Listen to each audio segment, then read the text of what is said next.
the transit of Venus, it is called. It will be quite the spectacle. It is. Well, George, it is beautiful. It is.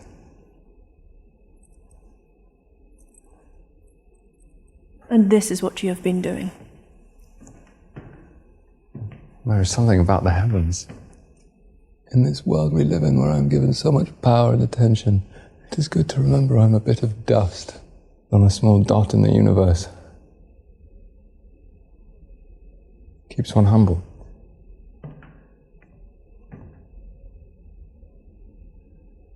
Being king is a hazard. My world has been made to revolve around me. It has made me selfish. I cannot imagine how painful and cruel it must have been to have me ruin your wedding night. It was your wedding night too. I'm so sorry. Yes, well, I do not forgive you. Yet. Yet. Yet is good. Yet is hope. Uh-huh. From Providence, Rhode Island, welcome to Bridgerton with Mary and Blake. It's a podcast dedicated to Bridgerton on Netflix, so sit back, relax, and let's get ready to spill the tea.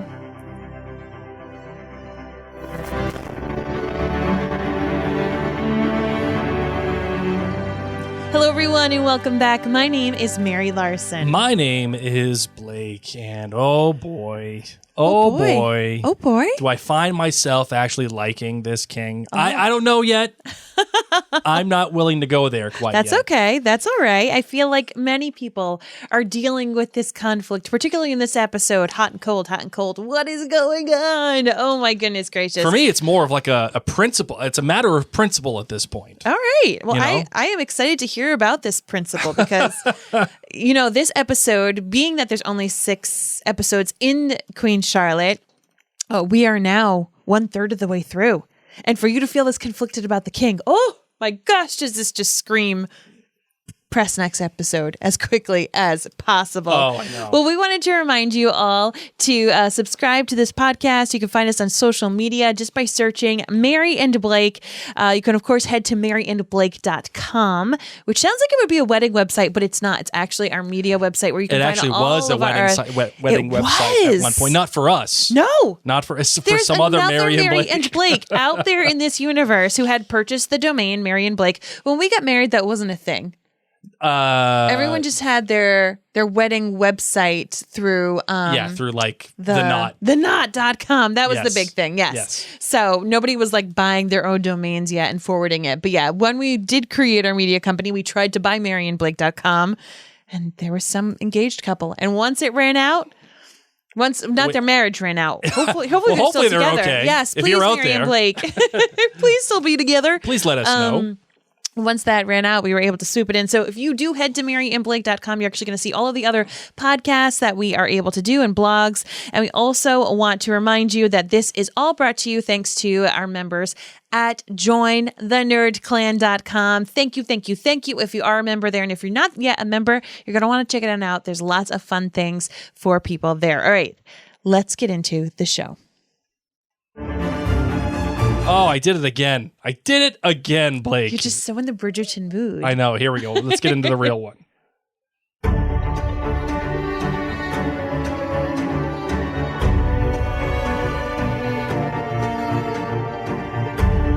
All right. There was no music for me to really. No, there's no music. But I thought we would do like a little bit of a recap, if you will. Oh, an episode recap of what happened? Yeah, just a small little teeny weeny recap. after doing this with you for a decade, Yeah. I'm so used to you writing what you want me to do that I was leaning back. I was ready to take a little siesta, maybe have a little bit of seltzer. But I will tell you this. Normally, of course, we like to talk about the musical covers that happen. There was nothing that really stood out in this episode music-wise, but I will say that the music of the credits that you played just previously hit me hard because there was such a long amount of time before the opening credits happened. Yes. Fun fact, the opening credits are exactly like 10 seconds. If you hit that little skip button, boom, it's done. It's like they know that Netflix people just want to just hit the skip binge button. it and hit skip. Yes. But of course, here in this episode, this is Honeymoon Bliss. We start off with Queen Charlotte the day after supposedly her wedding, and she is dressed like a doll, eating dinner by herself over and over again. The only person that's getting action in a good way is Brimsley, and then we're seeing Lady Danbury getting bad action. Holy flippin' smokes! Lady Danbury and the Dowager Princess go head to head. It's Lady Danbury. Oh my God. And give me my home and my money and I will get you what you want. Yes. Are they having sex is the question on the table because everybody's having sex except the two people who should be having sex, and they do at the end. Yes. And in what I would deem a very typical Bridgerton style sex scene. Agreed. Where it's very very romantic. It's very softly slow. lit, slow. Yes. Oh yeah. Yeah. It's what Bella and Edward should have been. So there you have it. Oh, and then of course it ends with George having a chat with his mom and having a little bit of a medical issue at the end of the episode. And so Reynolds, of course, says the Queen will never know. Yes. Right. Neither do we. We don't know what's going on. Yeah. Come on, George. Well, we'll go along with it. Okay. The title of this episode was Honeymoon Bliss, and obviously Mary. It was anything but blissful upon this honeymoon. At the end. I mean, yes, but But at the end, I would also say not so much. No. Just not great, Bob. That's what I would say to that one. I mean, yeah, right. Not great, Bob. Okay, the writer, of course, was Shonda Rhimes, the creator and showrunner for this limited series, and once again, we have the director, Tom Verica, the Shondaland all-star director and actor and writer. The whole gamut, he runs it. Yes. Okay? And he does it for Shondaland. And he has directed episodes 102, 103, 205, 206 of Bridgerton. And again, it looks like he's directing all of these episodes for Queen Charlotte. Okay. Mary, what do you got for your cups of tea rating? Now, of course, the premiere episode, I gave a 4 cups of tea. Still really good, friends. Still really good. And a solid B. I don't do well with premieres. I actually don't usually do well for the first 2 episodes. Yep. That being said, this one did go up to a 4.5, which is still low in the Mary general grading of episodes. Yeah. Okay. Yeah. I would say yes, 100%. But it is better for me than the premiere.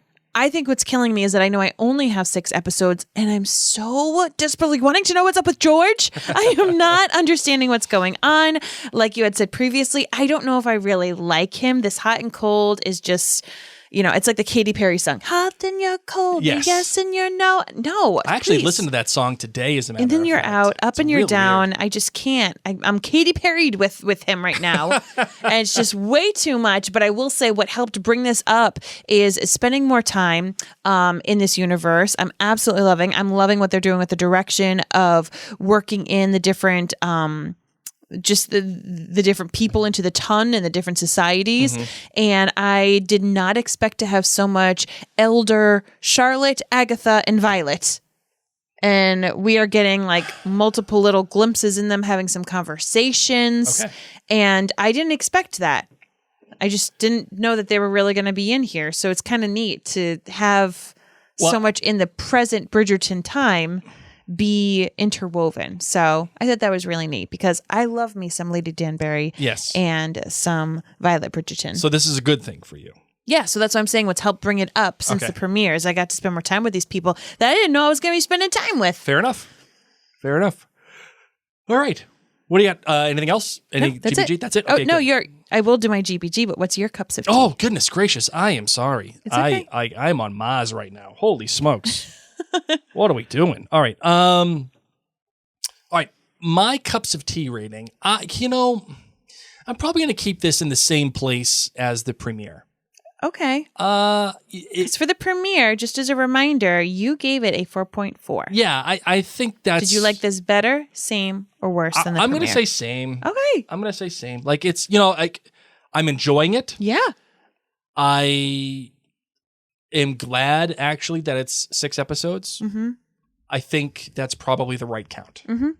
Given, how long... They're getting a lot into each episode. Yeah.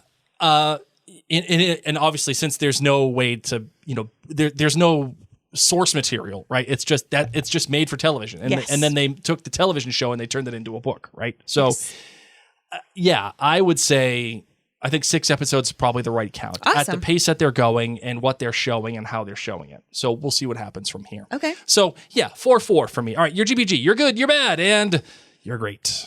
My good is what I had mentioned before, that there were 8.5 full minutes of Queen Charlotte being dressed and undressed like a doll, eating alone, wandering, just standing about. You almost forgot that the opening credits didn't happen. Yeah. And then it's this harsh boom, screaming, on the bed. Mm-hmm. And then it's the opening credits. And I just thought that was so brilliant because I'd actually seen some people commenting that they found that boring. Like, why do we have to watch her eat? Oh, I loved so many times. Loved it. And that was the point. Like, we were supposed to be getting frustrated with her. Like, yes. What is going on? And then by the time you get the opening credits, you're like, oh my God.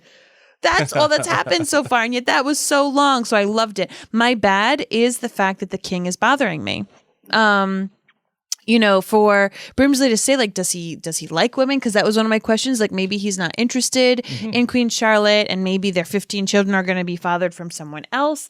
Now we're leading to believe something different because obviously Reynolds says no.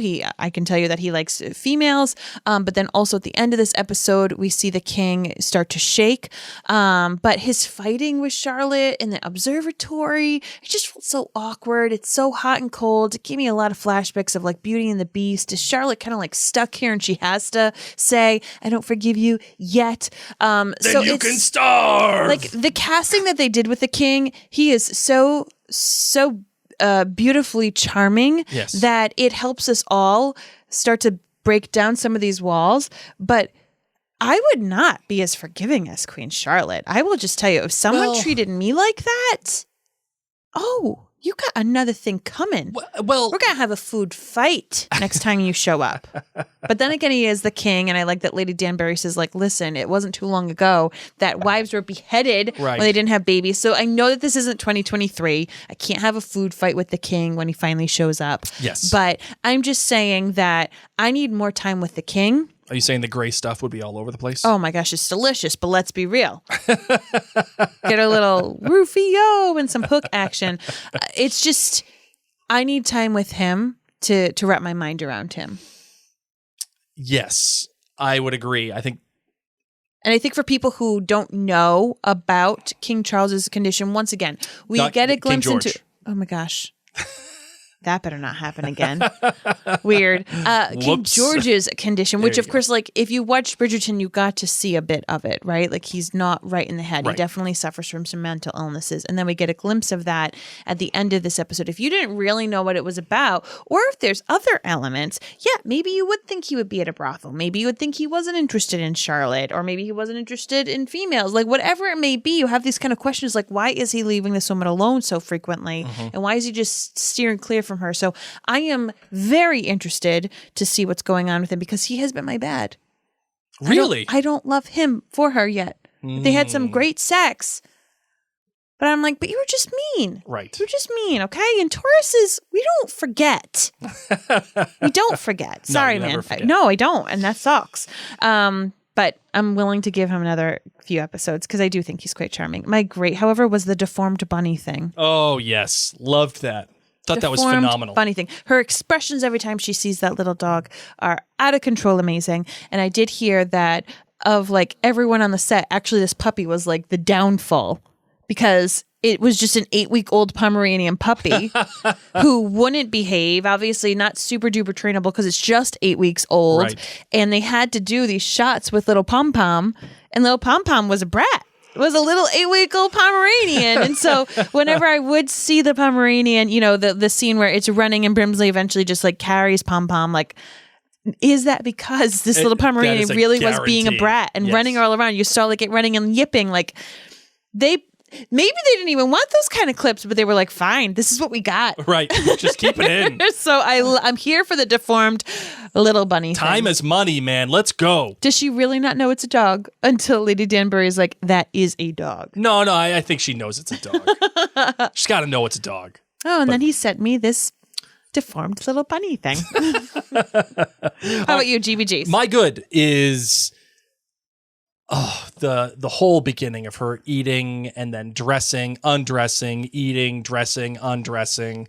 She is 100 completely % alone, and I mean, not actually alone, but emotionally. Yeah, alone. well, no, She's it's got like all those people around her, but she can't talk to them. It's like the New York thing. Like you're either Yes. you're either like the most sociable person on the planet in New York, or you're the loneliest person on the planet in New York. Like you got all these people, none of them are your friends. You really can't talk to anybody, any of them. You can't go out. You can't do anything. You're just kind of there.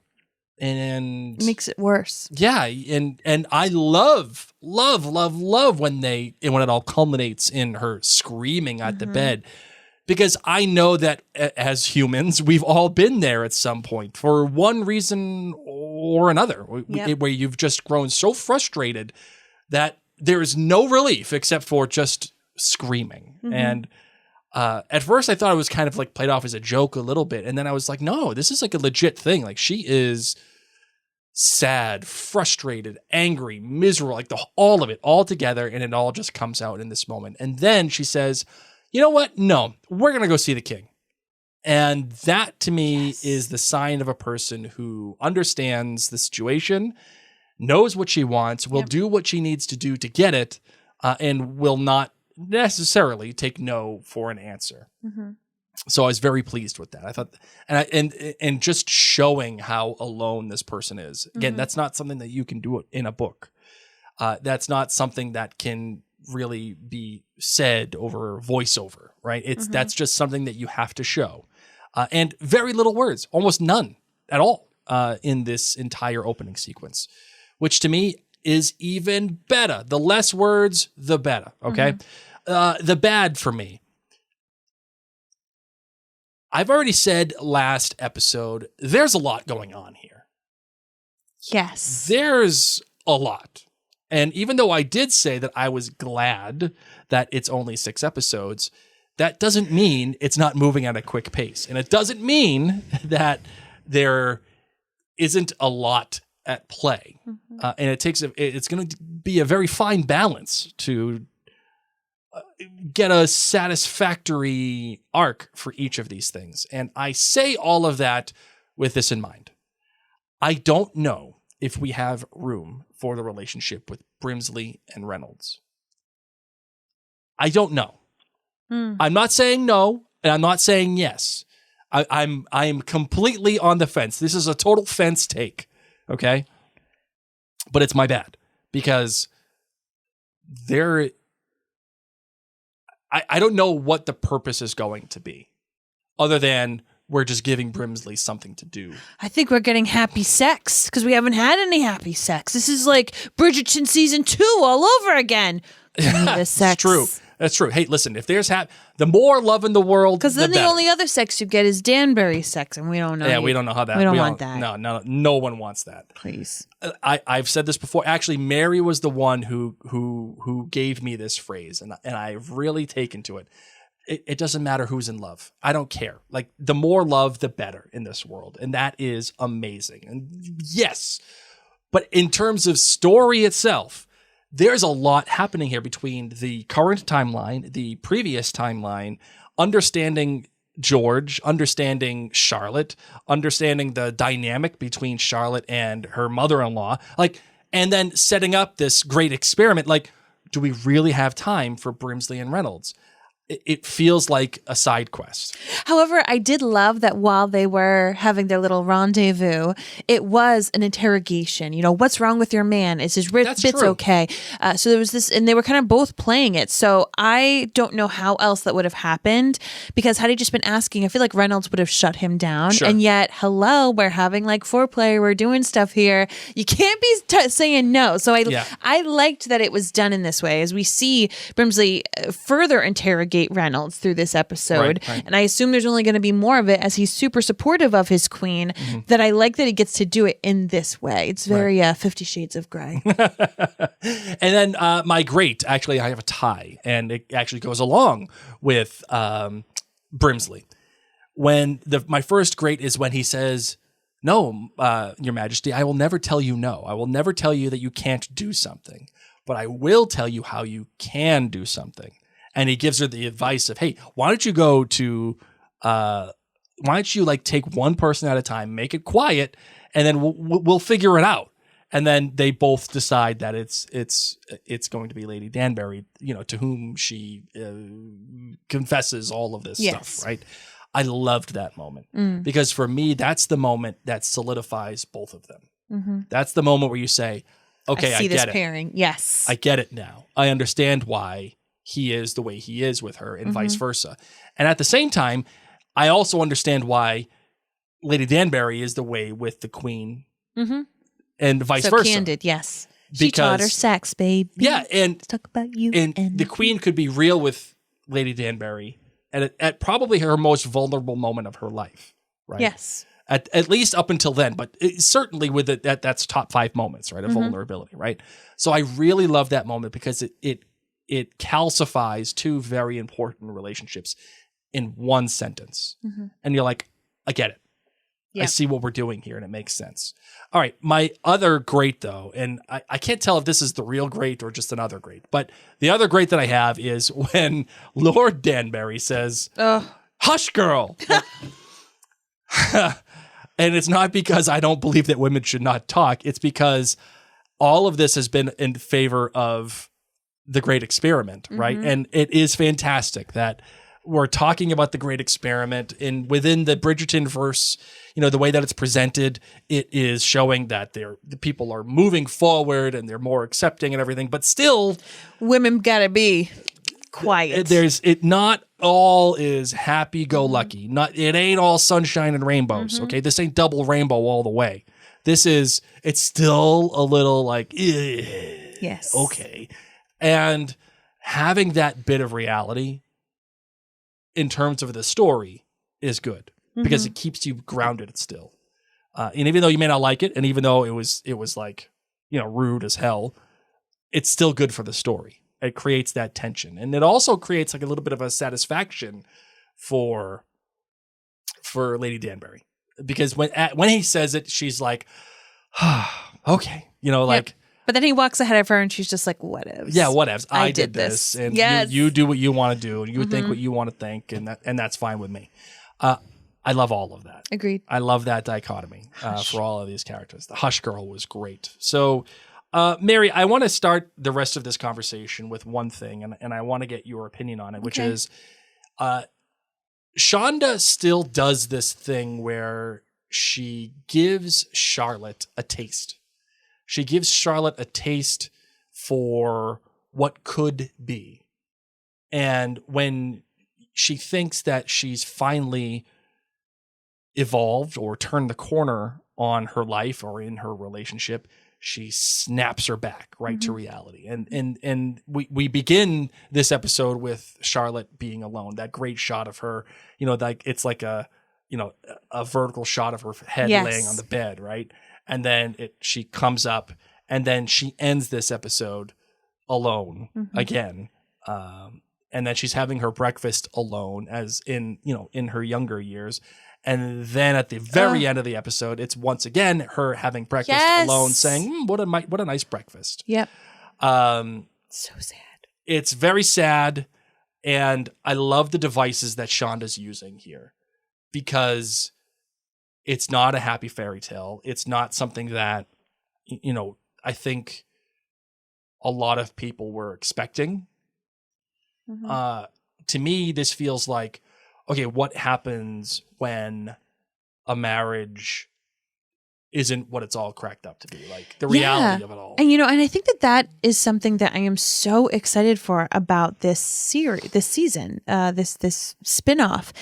The other 2 seasons of Bridgerton have been the Violet Bridgerton way of getting kids to get married, which is falling in love. Yes. Now, granted, Anthony's relationship had a very oddly different, both Daphne and Anthony had kind of stumbled their way into their relationships, right? But they genuinely fell in love with the person before they got married. And so we got to follow their courtship and their shyness and their cuteness and will they, won't they? Oh my gosh, yay. And then they get married. Oh my God, it's amazing. And it's completely different here because from the get-go, we know that this is tragic. We know that, yes, there will be this love between them, but it's going to have this mental illness. It's going to have separation. It's going to have the queen constantly wondering, is the king dead? The queen always being alone, as we always see her in Bridgerton. We know that Lady Danbury is alone as an elder. We know that Violet is alone as an elder. We know that Brimsley's alone. Like, everyone is alone. And we already know this about them. And then also to make things different from Bridgerton is we get this whole beautiful buildup of courtship and then it ends in marriage, right? Like that's the grand finale is their weddings. And yet this show, it's the opposite. They get married episode 1. Mm-hmm. They don't have this easygoing courtship. And granted, there was always like little, between Daphne and Anthony, there were always little things that got them snarled along the way of their courtship, but we knew they were going to be together and it was going to be fine. But this one, for you and I to be like, oh man, things are rocky. Yeah. I love that is different. I love that this is not what we got in Bridgerton. Yes, we got that nice little sex scene at the end that felt Bridgerton-esque, but then it was ripped away from us again. Yes. And I love that. Yeah, it feels like Bridgerton is the build-up to the wedding day, and Queen Charlotte is, okay, what happens when the wedding day is over and you got to wake up the next day? Mm-hmm. And life continues. And what is marriage like? Now, granted, this is bananas marriage, right? You get married when you just meet each other. But marriage isn't a walk in the park. It is not a promenade. No. Okay? No. There is no more make haste. It is forever. And you are going to have big issues that you come up with as a married couple. And granted, Charlotte and George are completely different than like the normal everyday couple. But I'm excited to be living in a conflicted marriage, in a marriage that has family issues, in a marriage that has health issues, in a marriage where people have different opinions and viewpoints and cultures, because that's real. Yeah, Mary. And I think you're leading right into what I wanted to talk about earlier. When you mentioned it, I started and then I stopped. And that is, you would not take well to the kind of treatment that Charlotte received from George. And you also said that you wouldn't be so quick to forgive George. And my thought on that is, well, I don't know if I believe you. And better yet, I don't know if that would be applicable. And the reason why I say that is because if, let's say you're Charlotte, right? Okay. You've come from Germany, you got nobody, and the only person that you're actually here to be with is George. Yes. He has held you at a distance for some time. Mm-hmm. And then finally, you go there, you see him, and he lets you in. I mean, and you get a chance to see him at what could be his most vulnerable, right? Like when he's it may not be sharing what you want to be shared, right? But he is sharing a very vulnerable and purposeful thing to him. It wasn't enough for me. But wouldn't you see value in that?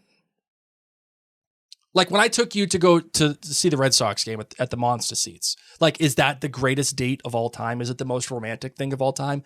No, but I did it because that was part of my heart. Like I wanted to share that with you.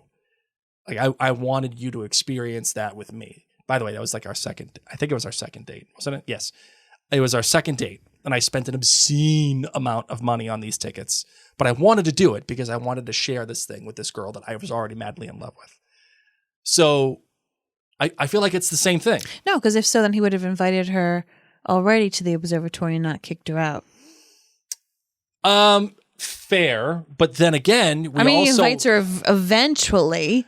But we also understand too that he has some. We know that he's got some issues. We know, but she doesn't. So until he is open up about his issues, like you're like, oh, he's sharing himself. No, I know he's going to. Yes. I know they're going to have a beautiful love. We know this. Yes. But I'm saying I want to see how he does that. I want to see how he shares his truth with her, because just because he's like, oh, Charlotte, it's hard being king. I'm selfish at times. I'm sorry. Like, he gets away with it because he's bloody gorgeous, okay? And then he has his butt on TV for a straight 60 seconds, okay? You get away with it. You're doing a good job, eyebrows, okay? We got it. His eyebrows. You know what I realized? Oh my gosh, they're just like, they're so strong, and I just can't stop looking at his, like, they just, the focal point. I always tell people, your eyes frame, your eyebrows frame your eyes. So all you're doing is staring into George's eyes. That's all you're doing. I realized that this actor who plays George, he is the baby of Tom Cruise and the guy who played Superman. Oh, what the heck's his name? Cavill? Henry Cavill. He is the love child of Tom Cruise and Henry Cavill. Wow. I realized that. I was watching it last night. I mean, his smile. I'm just saying that, like, I need more of him. So no, I would not be forgiving yet, personally. Not saying, but there's the yet, okay? Yes. But for you to say, oh, he showed himself and he did the observatory. You bringing me to the Red Sox game did not woo me over. What wooed me over is that you forgot the bloody tickets, and then we had to get back. No, I forgot my wallet. Wallet, even better. Forgot your wallet that had the tickets in it, plus all the money that you would have needed for anything. And then we had to hop on the train and get back to the place. I mean, it was chaos. It wasn't chaos. Yes, it was. You were sweating so much, and I thought it was so cute. I was upset. I was so hungry, though. I was so. I've never seen a girl eat so much at a baseball on a game. date. On a date. What'd you want? Give me a hot dog with everything on it. All the extra packets. All the packets. Maybe if I put extra relish on it, I must have had the worst breath. I was like, okay, here's I don't even like dog. onions on hot dogs. I wanted it all. I was so hungry. I got a bag of peanuts. I Those thought he things was were taking me gone out to an Italian restaurant. I thought he was going to take me to dinner, so I didn't eat on purpose. And oh my God! And then you forgot the tickets, and then we had to go. I forgot my wallet. So you forgot the wallet, so we had to go back, and then we had to go back again. And by then, my stomach was about to eat my face. And for those of you who don't know, I get hangry. Like I am not who I want to be when I'm hungry. I'm like Gollum. You know when Gollum's talking, when he's Smeagol? I'm like Smeagol usually. Hungry, I'm Gollum.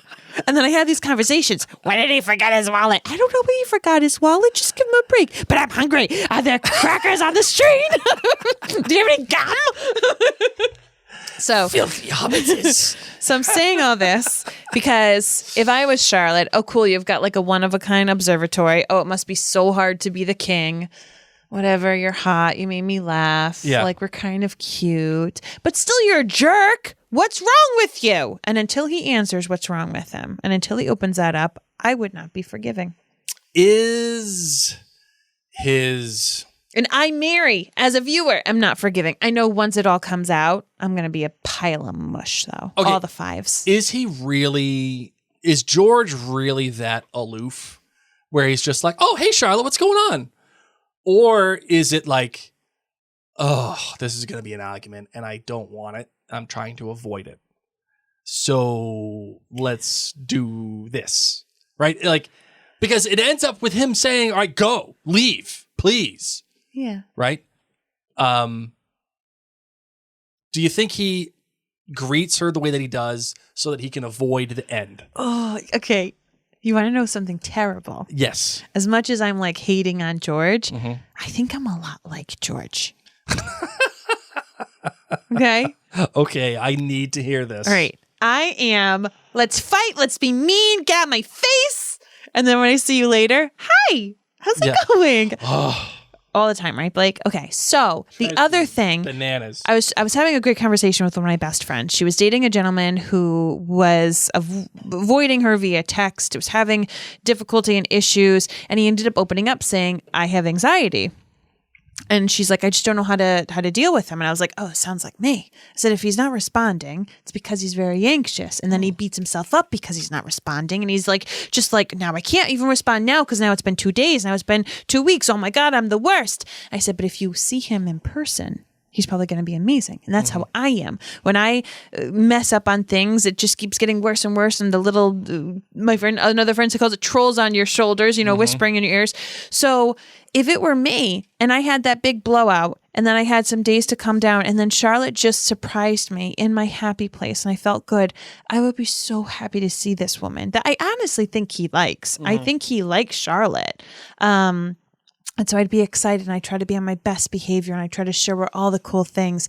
But then if she was winding me up and I wouldn't want her to see me when I do get riled up, I would be wanting her to go. And I say this because when Blake and I get in arguments, I have to tell him, I'm starting to get frustrated.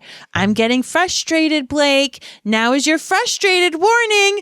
And sometimes he listens and sometimes he doesn't. And if he doesn't, I become Gollum. Yes. And then full Gollum he's like, takes why over. are you like this? And I'm like, I warned you. So I think that he then was. She starts trying to bite my fingers off, trying to get to the ring of power. Precious. But I saw that and I was like, that's how I am. It's like, I know my limit and I want to save you. I want to save you. Get away from me. That's all I can see now is Gollum. I know. I know. So God. I feel bad because when he was shaking at the end, I was like, oh, God. Yeah. Wonder if it's his mom that pushes him over. I wonder how much pressure she's put on him. Yeah, I wonder what they're going to characterize this ailment Blake as. loves me, friends. I probably sound like the worst person right now talking about how I'm Gollum. Well, I mean, between being hungry and... Listen, we all have the Gollum in us, okay? Every single person does. Mine's usually when I'm hungry. Yours is just when you're hungry. And then yours comes out after a certain amount of time. I know in order to improve my life, I have to do one of two things. Yes. 1, sleep. Go take a nap, Mary. Yes. Or 2, feed Snacks. you tacos. One of those two is going to give me a good answer. You'll win. You'll win. Throw in some chocolate peanut butter cookie dough ice cream. We'll see. I might even get you back to Smeagol. Yeah, maybe my Venus. Who knows? Oh, by the way, Lumos. Lumos just knocked over like half of our studio. Okay. That's okay. Not a coincidence, by the way, that George is showing the Charlotte, the planet Venus. How can at this day and age George say, oh, through the transit of Venus, we're going to figure out how far Earth is from the sun? Yeah. When nowadays people think the Earth is flat. Well, because those people how are there still idiots? When Georgetown people figured out the distance between the Earth and the sun, and they didn't have rockets. You want to know? You want to know something even worse? Any of this science stuff. Tell me. People figured out that the Earth was round. Yeah. That it was a sphere. Yeah. Back when it was in ancient Greece. And I just don't understand how But then there are just. There's people who believe YouTube. Yeah. I mean, we're on YouTube. But we ain't saying that the Earth is flat. I'm saying I'm Smeagol. Don't believe people on YouTube. Oh, man. I do love his astronomy love. And, yes. and Charlotte goes and she even gets a book about astronomy. And yes. she's in the library. Yes. I think it's nice. I know that you say that it's hard for you to accept his reasoning of what he's doing and how he just plays it off. No, I'm not saying it's hard to accept because I see a lot of what I would do if my mental illnesses were extreme. Yeah. I see it. It's just I need him to open up about that to Charlotte for me to feel better about him. I don't see that happening anytime soon. I just don't. I mean, I'm sure that it's going to. I'd probably say around episode 4, I bet. Okay. And because you think about it, we're a third through the season. That's what I said in the beginning. Yeah. I know. It's just when you think about it, okay, we're covering some ground here, right? Mm-hmm. I bet he probably confesses to her.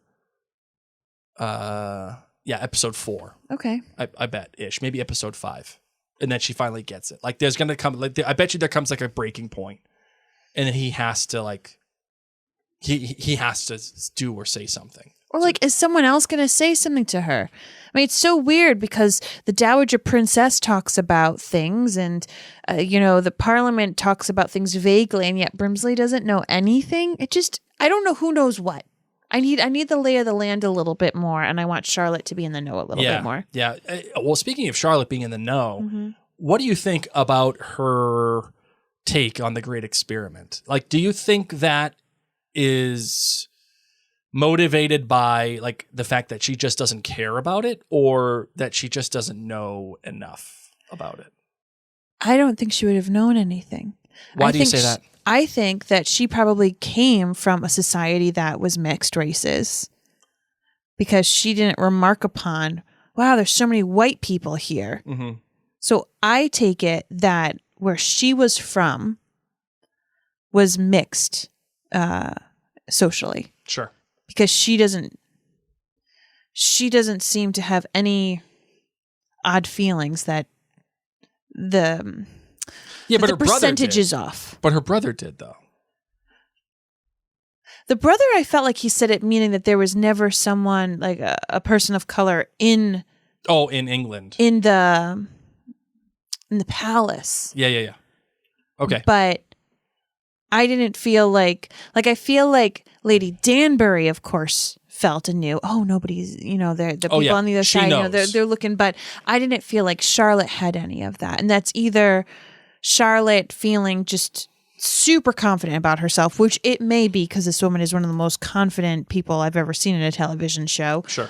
Or what I feel like is that this looks the same, or at least similar to what she has. Very similar to what she has at home. So when Lady Danbury says, this is different for us, your position being here actually affects all of us. Yeah. That's when I think Charlotte realizes, this isn't how it was. Like, what do you think was in this universe? What do you think it was like socially where Charlotte was from?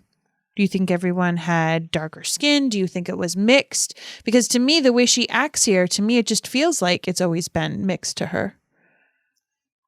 Yeah, I would say that there's...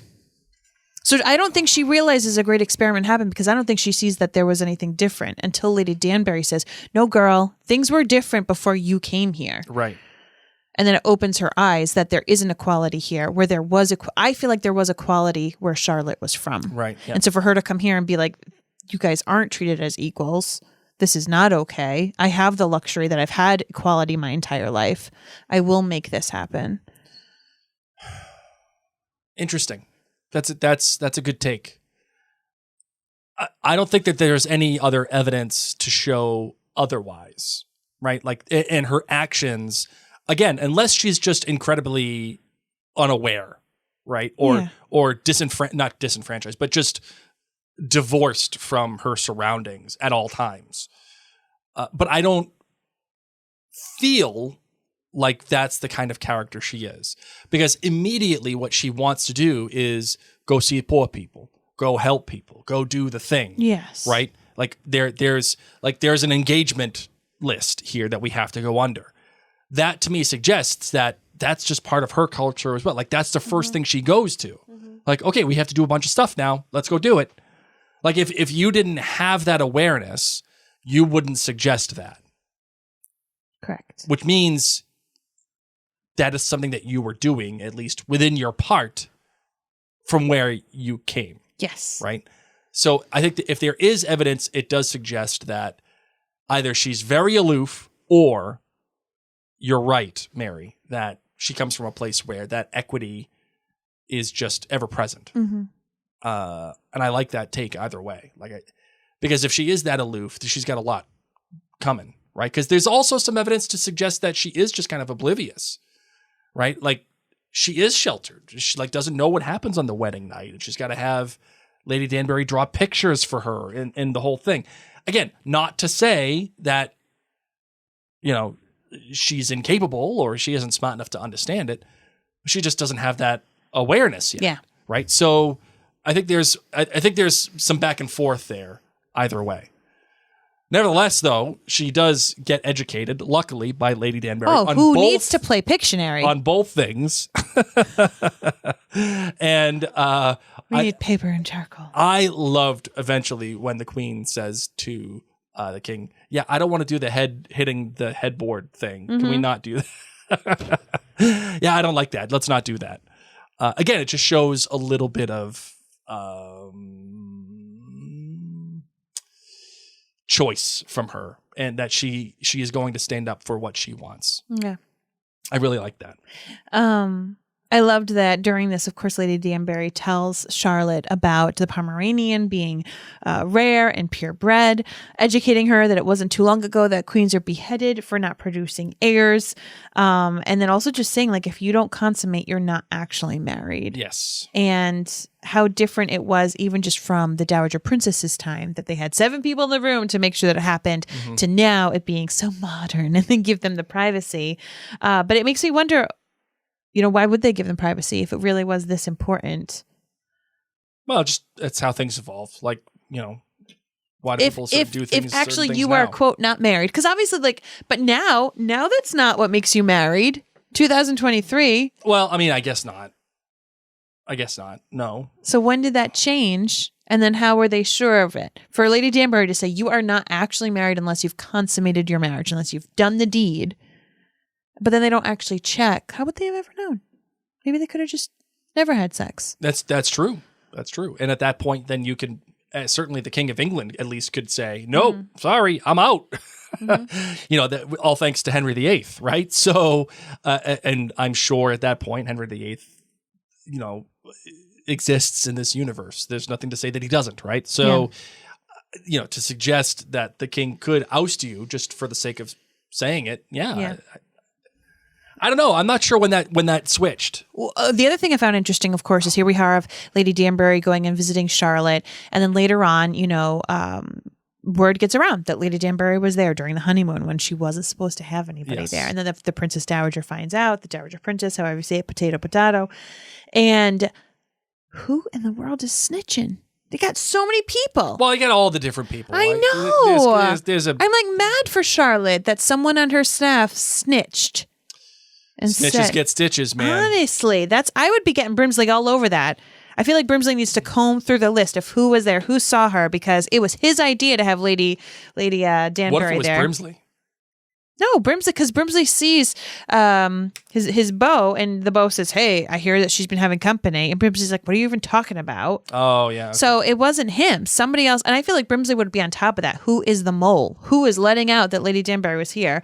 But of course, Lady Danbury then gets called in by the princess. Yes. And she says, I want to know everything. I want to know if they've consummated. I want them to know. I want you to be my eyes and ears. And Lady Danbury says, cool, you got to pay me though. I want a home. I want all this stuff. Michelle Fairley in this scene, just continues to kill it. Because she's got that resting bitch face. Yes. Where it's like, you're getting judged. Mm-hmm. And when she says, you're going too far. You're asking too much. Yep. Oh, man, that is one intimidating friggin' woman. When she's like, Lady Danbury. Oh, love it. Lady Agatha Danbury, who, by the way, was wearing an outfit that was very reminiscent of Claire from Outlander's Dior suits, black and white suits. Okay, Just the style of the clothing. So I just loved that. I'm going to be interested to see if this gets Agatha in trouble. I don't think so. What does she tell the queen? And when she was leaving, her husband was like, what does a princess want to see with you? I was the guy. My dad was friends with her dad. Blah, blah, blah, blah, blah. Yeah. And Agatha says, oh, don't worry, honey. I'm going to tell you everything. Does she? No. What does she tell him then? She probably gives him some story. Like there's no way she tells him everything. And specifically because he's got the key. Right. And not to say that she's going to get kicked out. I'm saying he looks at that like, I did this. Yeah. And I don't think Lady Danbury wants to upset that apple cart. Mm-hmm. I don't think that she does, because it doesn't serve her. Right. And it doesn't look like she has the greatest relationship with this guy of all time. Right. No, not at all. Like, what is she going to do? Yeah. Right. So I would say, she doesn't say anything to him. Speaking of the relationship not being great, when we see the older versions of Charlotte and Agatha and Violet, and Charlotte is asking Violet, oh, you've just had 2 children get married. How did you convince them to do that? And she goes on and on about falling in love and the flowers. And she says, your flower metaphors make me nauseous with sweetness. I'll just find them partners and they could fall in love later. What was interesting to me, in addition to just loving this scene, was Violet's reaction when Charlotte's saying, "Oh, they are in love with actresses, with women who are already married," and Violet's like, "Oh my god!" And she's like, "And they already have 50 grandbabies," and she's like, "Oh my god!" Like Violet Bridgerton is as pure can be. Oh, I know. She is Little Miss, like prim and proper. People fall in love, and then through the love, the storks bring the babies, and it's great. And so I loved it. Whereas we have, rather crass Queen Charlotte and Agatha, who've already, let's be real, they watched like porn pictures together. And then Agatha says, like, essentially, like, you don't have to marry for love. Like, don't look at me. I had only 4 kids. Right. And she is not saying a smidge about love because neither Agatha or Charlotte married for love. Yeah, it was a duty. I would like to think that I would like to think that Agatha, Lady Danbury, and Violet, Lady Bridgerton, are 2 halves of Queen Charlotte. Ooh. Right? Like the romantic and then that like there's the romance, that there is romance there between George and Charlotte. Like there is love there. Yes. It may not be there yet, but we do know that it does. It is there. It is there. Don't climb over the wall. Right. Yeah. So like Gaze it's into there. my eyes. It's there.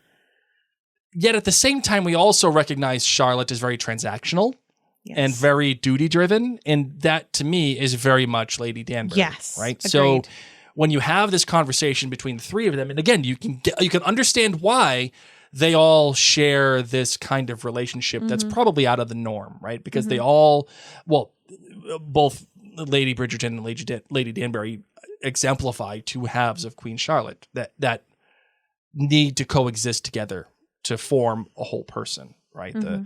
The antithesis and the synthesis, right? Like.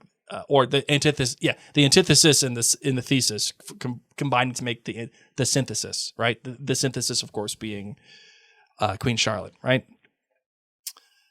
Fun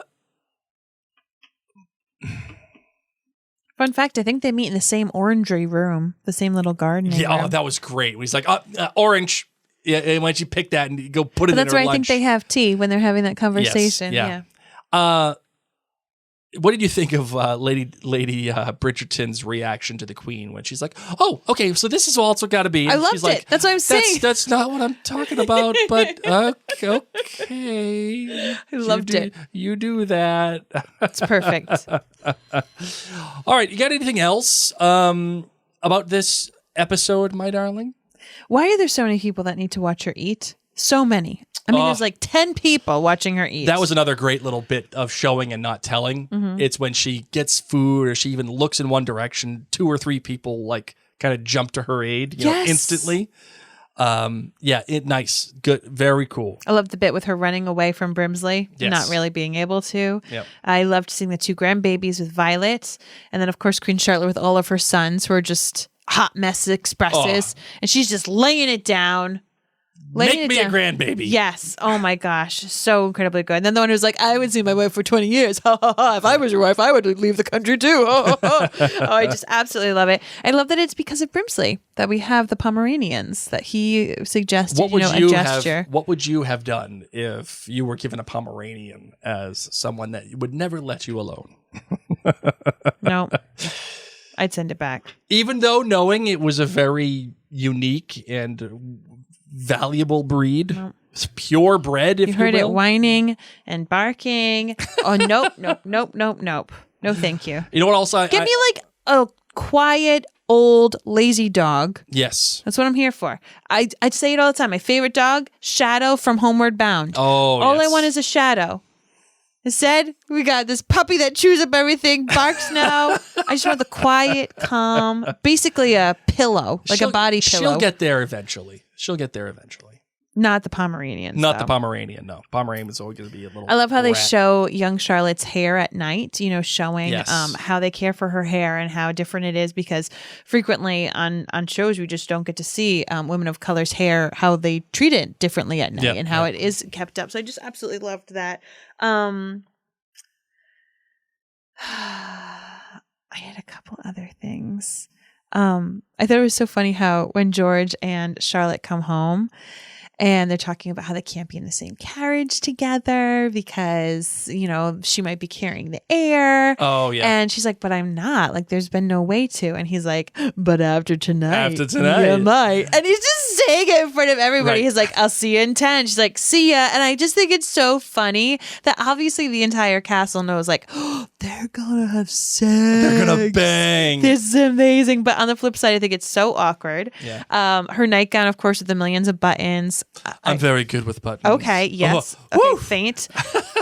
But I wrote down, I love how natural they are at kissing, because when I was 17 years old, Yeah. I honestly think I started 7 and 10 years. 10 years. We're supposed to believe this is like her first French kissing. This is her first intimacy of any kind. Sure. She looks so good at it, because my first times French kissing was so gross and weird, as I feel like most of us. I don't know what I looked like. I wasn't doing it in a mirror. Like a whale. But just like sword fighting / like slobber dog. I mean, it was so gross. I was a late bloomer, and I remember like my girlfriends were already having sex at this point, and I was like, oh my God, this guy keeps like groping my boob and shoving his tongue in my mouth like he's a bird pecking for nuts or something. This is the worst thing ever. Like, how is this a turn on?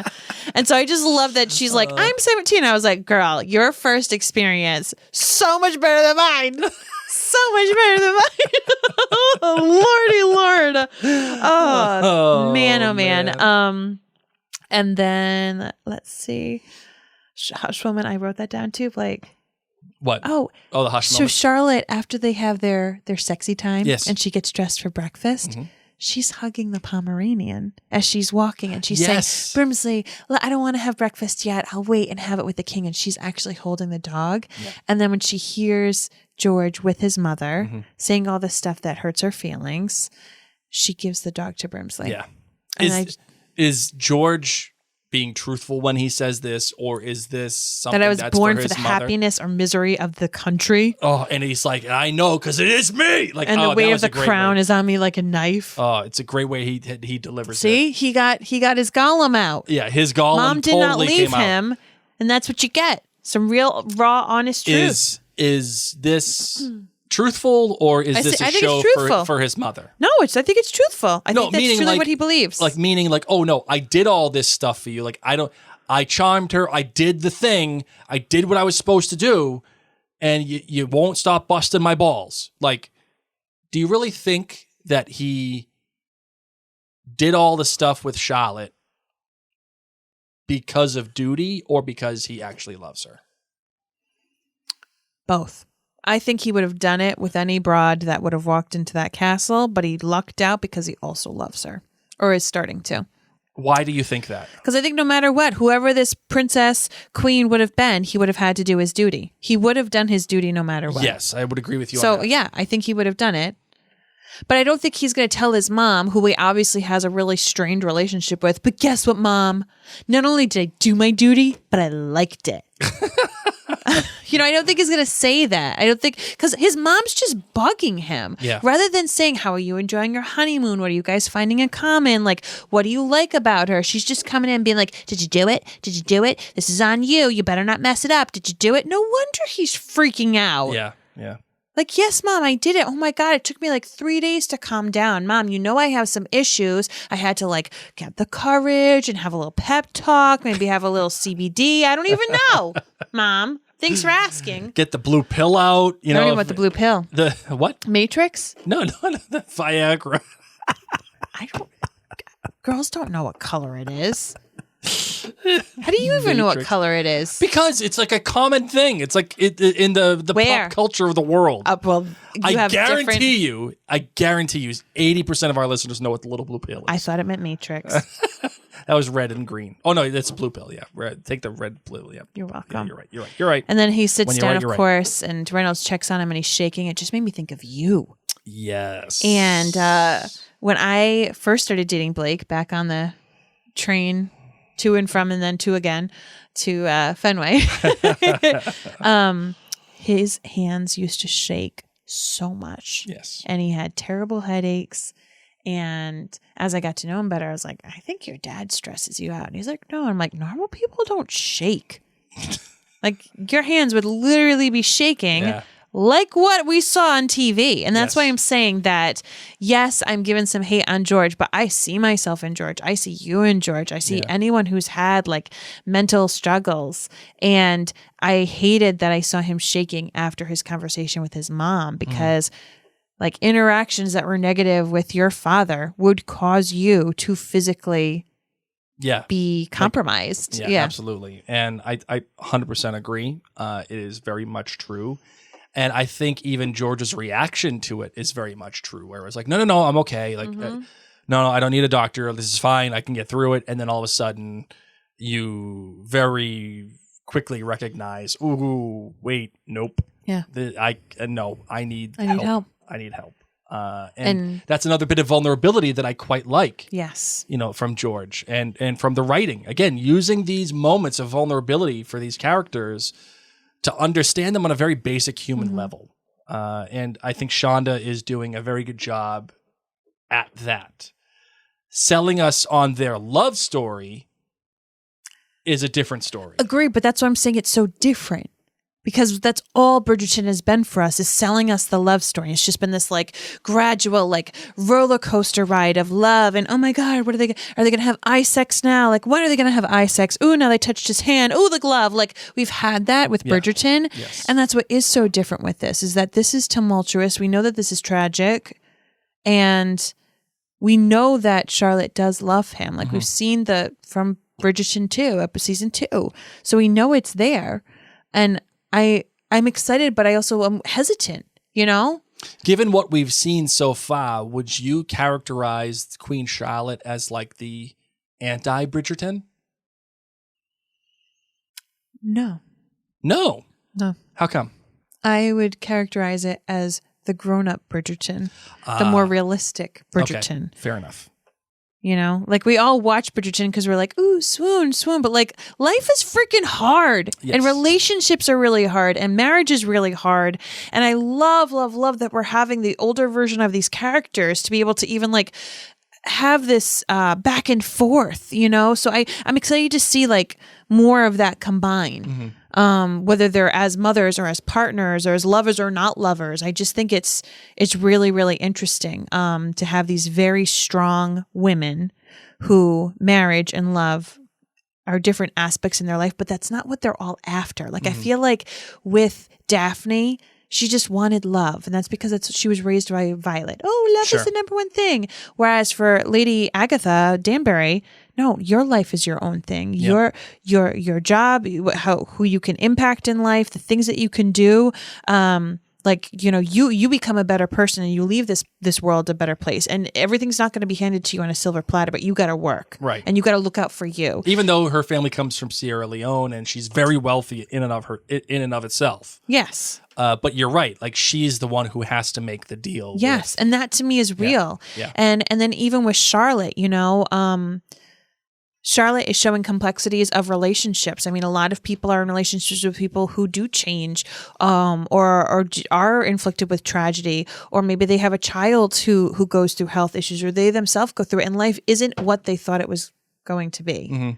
For one reason or another. Yeah. And you have to keep rolling with it. And so it's not that it's the anti-Bridgerton. I just think it's so grown up. Yep. And I think there's also some visual language here too, Mary, that says this. If you notice in the previous timeline, everything is very colorful and vibrant and like very warm toned.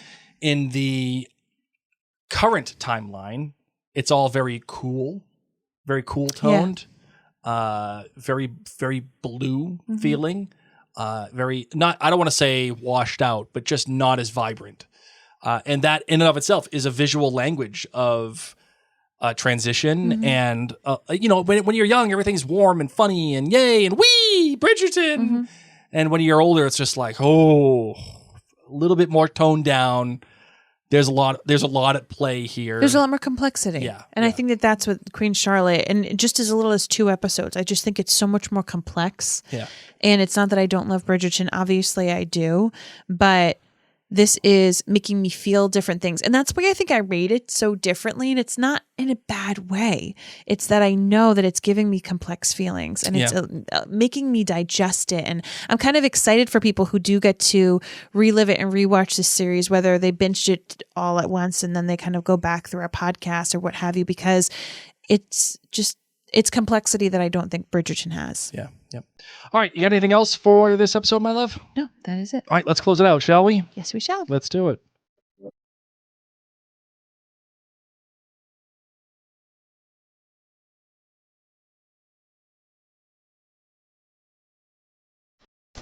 Did you have any scribbling predictions? Oh, I didn't. I you know what? I don't know. I didn't even think about that. What do I got here? Well, I kind of already gave you one that he's gonna confess. Okay. His mental. I think episode 4. By episode 4, yeah. All right, so that's my scribbling prediction. Love it. I love it. Love it. Yep, that's perfect. All right. Well, on that note, ladies and gents, my name is Mary Larson. My name is Just Blake. Oh, now go out there and brew some more tea.